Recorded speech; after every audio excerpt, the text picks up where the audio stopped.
wood is everywhere that the lighter blue is.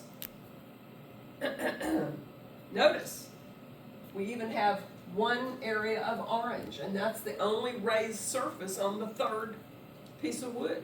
You have to register those, and so this had to go through the press 3 times. First was to get the first blue, second would be get the second blue, the third would be get the orange. Everything white was taken away in the recessed area, right? Printmakers have to figure out these things. It takes a lot of preliminary design and thinking to know what you're going to end up with. Plus, you have to think in reverse because the image comes out in reverse. Okay? So this is a multicolor wood cut. This is also a wood cut, a single run through the press because there's only black. But look at the line work, everybody. Look at Autumn. Golden Autumn is the title. This didn't take 5 minutes. This is a 25-inch by 24-inch piece of wood laid out horizontally, and the artist was using a very tiny wood gouge to make these very fine lines going many, many directions.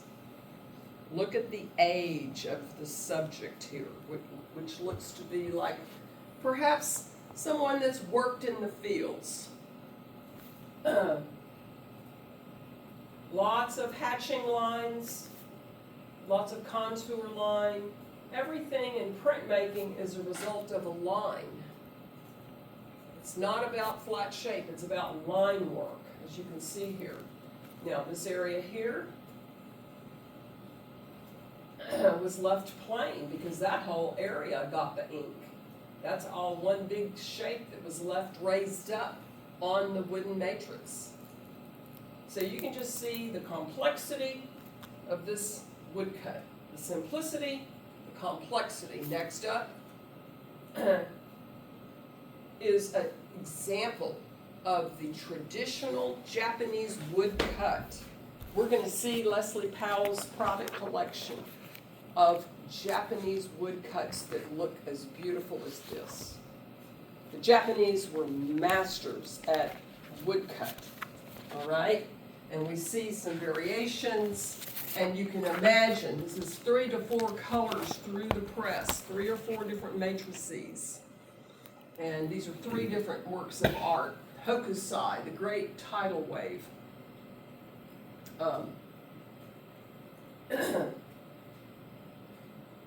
Now, next up, under relief still is wood engraving. The only difference between wood engraving and wood cut, instead of carving on the side grain of the wood, if I go outside and I chop down a tree, what am I going to see when I look at the stump? The concentric rings, and I'll know how many years how old that tree is, right, by counting those rings. And if I sliced up the log and had everybody in here with a nice round disc, about 2 inches thick, and you carved it, you would be carving on the end grain of the wood. Tighter grain. The inside of the wood, not the side grain. It's the only difference between a wood cut and a wood engraving. The end grain of the wood is tighter, allowing for finer, more delicate lines. And a burin is the tool that's used, not a wood gouge. And this is what it can look like. A wood engraving on the end grain. This is called the growing corn, 8.5 by just 4 inches. This is a tiny piece. So some very delicate line work. Look how individualized. Everybody look. You see all these individual little hatched lines and then cross-hatched lines? Very tight work, wood engraving can be because of the tight surface of the carved surface. Wood engraving can look like this.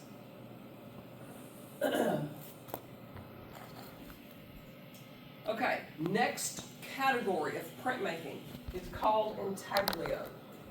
Intaglio, funny word. Intaglio is a matter of incising into a piece of metal.